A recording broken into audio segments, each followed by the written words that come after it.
S ಇದೀಗ ಇದ್ರ ಬಗ್ಗೆ ಮತ್ತಷ್ಟು ವರದಿಯನ್ನ ನೀಡೋದಕ್ಕೆ ನಮ್ಮ ಜೊತೆ ಲೈವ್ ನಲ್ಲಿ ಜಾಯಿನ್ ಆಗ್ತಾ ಇದ್ದಾರೆ ನಮ್ಮ ಪ್ರತಿನಿಧಿ ಬಸವರಾಜ್.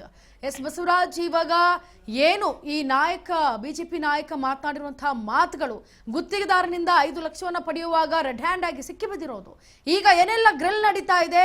ಬಿಜೆಪಿ ಇಷ್ಟು ದಿವಸ ಕಾಂಗ್ರೆಸ್ ಅವರು ಮಾಡ್ತಾ ಇದ್ರು, ಈಗ ಬಿಜೆಪಿ ಅವರು ಇದೇ ಆಡಳಿತಕ್ಕೆ ಮುಂದಾಗಿದ್ದಾರೆ ಅಂದ್ರೆ ಜನರು ಯಾವ ರೀತಿಯಾಗಿ ಅಧಿಕಾರವನ್ನ ನಂಬಬೇಕು ಹಾಗಿದ್ರೆ ಅಂತ.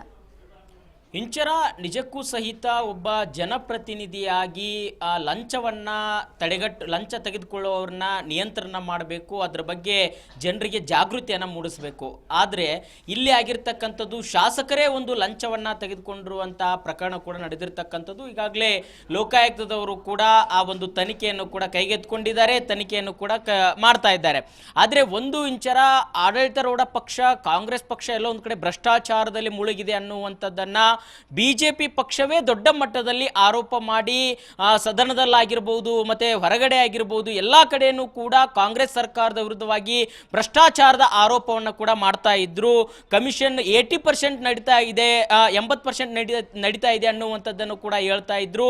ಹೀಗೆ ಹೇಳುವಂಥ ಸಂದರ್ಭದಲ್ಲಿ ಇದೀಗ ಅವರ ಪಕ್ಷದ ಶಾಸಕರಾಗಿರ್ತಕ್ಕಂಥ ಚಂದ್ರು ಲಮಾಣಿ ಅವರೇ ಒಂದು ಲಂಚವನ್ನು ತೆಗೆದುಕೊಂಡಿರ್ತಕ್ಕಂಥ ಘಟನೆ ಕೂಡ ನಡೆದಿರ್ತಕ್ಕಂಥದ್ದು. ಇದರಿಂದ ಎಲ್ಲೋ ಒಂದು ಕಡೆ ಬಿಜೆಪಿ ನಾಯಕರಿಗೂ ಕೂಡ ಇದು ಮುಜುಗರ ಕೂಡ ಉಂಟು ಮಾಡಿರ್ತಕ್ಕಂಥದ್ದು. ಯಾಕಂತಂದ್ರೆ ವಿರೋಧ ಪಕ್ಷದ ನಾಯಕರಾಗಿರ್ತಕ್ಕಂಥ ಆರ್ ಅಶೋಕ್ ಆಗಿರ್ಬೋದು, ಬಿಜೆಪಿಯ ರಾಜ್ಯಾಧ್ಯಕ್ಷರಾಗಿರ್ತಕ್ಕಂಥ ವಿಜೇಂದ್ರ ಇರ್ಬೋದು, ಇವರೆಲ್ಲರೂ ಕೂಡ ಸರ್ಕಾರದ ವಿರುದ್ಧವಾಗಿ ಈಗ ಮೊನ್ನೆ ಅಬಕಾರಿ ಇಲಾಖೆ ವಿಚಾರಕ್ಕೆ ಸಂಬಂಧಪಟ್ಟಂತೆ ಸಚಿವರು ರಾಜೀನಾಮೆ ಕೊಡಬೇಕು ಅನ್ನುವಂಥ ಬಿಗಿಪಟ್ಟನ್ನು ಕೂಡ ಹಿಡಿದಿದ್ರು, ಅಹೋರಾತ್ರಿ ಧರಣಿ ಮಾಡಿದ್ರು. ಇದೆಲ್ಲವೂ ಕೂಡ ನಡೆದಂಥ ಸಂದರ್ಭದಲ್ಲಿ ಇದೀಗ ಚಂದ್ರು ಲಮಾಣಿ ಅವರೇ ಒಂದ್ ಕಡೆ ಲಂಚವನ್ನು ಪಡೆದುಕೊಳ್ಳುವಂತ ನಿಟ್ಟಿನಲ್ಲಿ ಕೂಡ ಈಗ ಲೋಕಾಯುಕ್ತದ ಬಲೆಗೂ ಕೂಡ ಬಿದ್ದಿರ್ತಕ್ಕಂಥದ್ದು. ಹಾಗಾಗಿ ಇವರ ಪಕ್ಷದಲ್ಲೇ ಒಂದು ಲಂಚ ಭ್ರಷ್ಟಾಚಾರ ನಡೀತಾ ಇದ್ರೆ ಇವ್ರು ಯಾವ ರೀತಿಯಾಗಿ ಆಡಳಿತಾರೂಢ ಪಕ್ಷವನ್ನ ತಿದ್ದುತ್ತಾರೆ ಅನ್ನುವಂಥದ್ದು ಕೂಡ ದೊಡ್ಡ ಮಟ್ಟಿಗೆ ಪ್ರಶ್ನೆ ಎಡೆ ಮಾಡಿಕೊಡ್ತಾ ಇದೆ. ಈಗಾಗಲೇ ಮೊನ್ನೆ ತಾನೇ ಕಾರ್ಯಕಾರಿಣಿ ಸಭೆ ಆಯಿತು. ಆ ಕಾರ್ಯಕಾರಿಣಿ ಸಭೆಯಲ್ಲಿ ಭ್ರಷ್ಟಾಚಾರ ನಡೀತಾ ಇದೆ, ಇದರ ವಿರುದ್ಧವಾಗಿ ನಾವು ಒಂದು ಹೋರಾಟವನ್ನು ಮಾಡಬೇಕು, ಕಾಂಗ್ರೆಸ್ ಸರ್ಕಾರ ಭ್ರಷ್ಟಾಚಾರ ಮುಳುಗಿದೆ ಅನ್ನುವಂಥದ್ದನ್ನ ಅವರ ರಾಜ್ಯ ಬಿಜೆಪಿ ಉಸ್ತುವಾರಿ ಅಗರ್ವಾಲ್ ಆಗಿರಬಹುದು, ಮತ್ತೆ ಕೇಂದ್ರ ಸಚಿವರಾಗಿರ್ಬೋದು, ಹಲವರು ಕೂಡ BS ಯಡಿಯೂರಪ್ಪನವರಾಗಿರ್ಬೋದು, ಹಲವರು ವಾಗ್ದಾನ ಕೂಡ ಮಾಡಿದ್ರು. ಆದರೆ ಇದೀಗ ಅವರ ಪಕ್ಷದ ಶಾಸಕ ಚಂದ್ರು ಲಮಾಣಿ ಅವರೇ ಒಂದು ಭ್ರಷ್ಟಾಚಾರದಲ್ಲಿ ಮುಳುಗಿರ್ತಕ್ಕಂಥ ಹಿನ್ನೆಲೆಯಲ್ಲಿ ಇದು ದೊಡ್ಡ ಮಟ್ಟದಲ್ಲಿ ಕೂಡ ಬಿಜೆಪಿಯ ಪಾಳ್ಯದಲ್ಲಿ ಚರ್ಚೆ ಆಗ್ತಾ ಇದೆ ಅನ್ನುವಂಥ ಮಾಹಿತಿ ಸಿಗ್ತಾ ಇದೆ. ಅದರಲ್ಲೂ ಸಹಿತ ಕೇಂದ್ರ ಒಂದು ಹೈಕಮಾಂಡ್ ನಾಯಕರ ಗಮನಕ್ಕೂ ಕೂಡ ಇದು ಚಂದ್ರು ಲಮಾಣಿ ಅವರ ಪ್ರಕರಣ ಬಂದಿದೆ ಅನ್ನುವಂಥ ಮಾಹಿತಿ ನಮಗೆ ಸಿಗ್ತಾ ಇದೆ.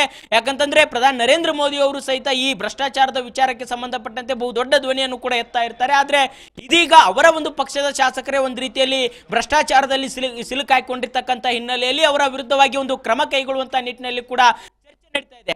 ಒಂದ್ ಕಡೆ ಅವ್ರ ಮೇಲೆ ಏನಾದ್ರೂ ಕ್ರಮ ಕೈಗೊಳ್ಳಿಲ್ಲ ಅಂತಂದ್ರೆ ಅದು ಆಡಳಿತಾರೂಢ ಪಕ್ಷ ಕಾಂಗ್ರೆಸ್ ಪಕ್ಷಕ್ಕೆ ಒಂದು ದೊಡ್ಡ ಮಟ್ಟದಲ್ಲಿ ಅಸ್ತ್ರವೆಂಬಂತೆ ಪರಿಣಮಿಸುತ್ತೆ. ಹಾಗಾಗಿ ಈ ಅಸ್ತ್ರವನ್ನು ಕೊಟ್ಟರೆ ಸ್ಥಳೀಯ ಮಟ್ಟದ ಚುನಾವಣೆಗಳಲ್ಲಿ ಯಾವ ರೀತಿಯಾಗಿ ನಾವು ತೆಗೆದುಕೊಂಡು ಹೋಗಬೇಕು ಅನ್ನುವಂಥ ಸವಾಲು ಕೂಡ ಬಿಜೆಪಿ ನಾಯಕರಿಗೆ ಇರತಕ್ಕಂಥದ್ದು. ಹಾಗಾಗಿ ಈಗ ಶಾಸಕ ಚಂದ್ರು ಲಮಾಣಿ ಅವರ ವಿರುದ್ಧವಾಗಿ ಪಕ್ಷದಲ್ಲಿ ಏನಾದರೂ ಒಂದು ಕ್ರಮ ಆಗಬೇಕು ಅನ್ನುವಂಥ ಒಂದಿಷ್ಟು ಚರ್ಚೆಗಳು ಕೂಡ ಈಗ ಶುರುವಾಗಿರ್ತಕ್ಕಂಥದ್ದು. ಹಾಗಾಗಿ ಬಿಜೆಪಿಯ ಹೈಕಮಾಂಡ್ ನಾಯಕರು ಸಹಿತ ಈ ಬಗ್ಗೆ ವರದಿ ಕೇಳಿದ್ದಾರೆ ಅನ್ನುವಂಥ ಮಾಹಿತಿ ಕೂಡ ಸಿಗ್ತಾ ಇದೆ. ಈ ಒಂದು ನಿಟ್ಟಿನಲ್ಲಿ BS ಯಡಿಯೂರಪ್ಪನವರಾಗಿರ್ಬೋದು, ವಿರೋಧ ಪಕ್ಷ ನಾಯಕರಾಗಿದ್ದ ಆರ್ ಅಶೋಕ್ ಆಗಿರ್ಬೋದು, ಅವರಾಗಿರ್ಬೋದು, ಇವ್ರೇನು ಕ್ರಮ ಕೈಗೊಳ್ತಾರೆ ಅನ್ನುವಂಥದ್ದು ಕಾಂಗ್ರೆಸ್ ಪಕ್ಷದ ನಾಯಕರು ಹಲವಾರು ರೀತಿಯಲ್ಲಿ ಕೂಡ ಈಗ ವಾಗ್ದಾಳಿ ಕೂಡ ನಡೆಸ್ತಾ ಇದ್ದಾರೆ. ಸಚಿವ ಪ್ರಿಯಾಂಕಾ ಖರ್ಗೆ ಅವರು ಕೂಡ ಟ್ವೀಟ್ ಮಾಡಿ ಬಿಜೆಪಿ ನಾಯಕರ ವಿರುದ್ಧವಾಗಿ ಹರಿಹಾಯ್ದಿರ್ತಕ್ಕಂಥದ್ದು. ಈಗ ಏನ್ ಹೇಳ್ತಾರೆ, ಅವರ ಶಾಸಕರೇ ಒಂದು ಲಂಚದ ರೂಪದಲ್ಲಿ ಕೂಡ ಸಿಕ್ಕಿರ್ತಕ್ಕಂಥದ್ದು, ಲೋಕಾಯುಕ್ತದವರ ಬಲೆಗೆ ಬಿದ್ದಿರ್ತಕ್ಕಂಥದ್ದು. ಹಾಗಾಗಿ ಯಾವ ರೀತಿ ಬಿಜೆಪಿಯವರು ತಮ್ಮನ್ನ ಸಮರ್ಥನೆ ಮಾಡಿಕೊಳ್ತಾರೆ, ಏನ್ ಕ್ರಮ ಕೈಗೊಳ್ತಾರೆ ಅನ್ನುವಂತ ರೀತಿಯಲ್ಲಿ ಕೂಡ ಕಾಂಗ್ರೆಸ್ ಪಕ್ಷ ನಾಯಕರು ಪ್ರಶ್ನೆಯನ್ನು ಕೂಡ ಮಾಡ್ತಾ ಇದ್ದಾರೆ. Inchara S Basavaraj, thank you so much ನಿಮ್ಮೆಲ್ಲ ಸಂಕ್ಷಿಪ್ತವಾದಂತಹ ಮಾಹಿತಿಗಾಗಿ.